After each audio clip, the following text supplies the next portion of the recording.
চলছে আমাদের লুম্বিনি ক্লাস। আজকে হচ্ছে দ্বিতীয় দিনের ক্লাস। প্রথম দিন আমরা যেটা করেছি যে প্যাটার্ন মেকিংটা শিখেছি এবং প্যাটার্ন মেকিং অনুযায়ী কি করে ডিজাইনটা শুরু করব, ডিজাইন তৈরি করব সেটা দেখেছি। এই প্যাটার্নটা কিন্তু এই আপুই এঁকেছে। হ্যাঁ, এই এবং স্টুডেন্টরা নিজেদের প্যাটার্ন অনুযায়ী কালার কম্বিনেশন প্যাটার্ন সব নিজেদের আঁকা। তো এখন আমি একটু দেখাই যে আপু, এই যে আমরা অবশ্য কিছুটা হোমওয়ার্ক দিয়ে দিই যেটা আপুরা কমপ্লিট করে নিয়ে আসে। তো এই যে এটা দিয়ে একটা চুড়ি হবে ইনশাআল্লাহ, আজকে আমি সেটা দেখাবো। আর এই পাশেও আপু করেছে, এটাও একটু দেখাই। তারপর আমরা এটাও আপুর নিজের প্যাটার্নে আঁকা এবং দেখেন আপুর প্যাটার্নটা একটু ভিন্ন, কালার কম্বিনেশনটাও ডিফারেন্ট।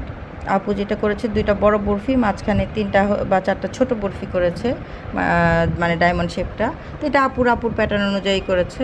তো আবার ওখানে ওই যে শিউলি আপু ওই করতেছে যেটা, শিউলি আপুরটাও ডিফারেন্ট প্যাটার্নে, আলাদা আলাদা। তো আমাদের এই আর এইখানে তো আমাদের রাজু আলামিন ভাইয়া করছে এটা। এই যে তো আমরা এটা শেষ হলে আমরা চুরিটা করব ইনশাল্লাহ।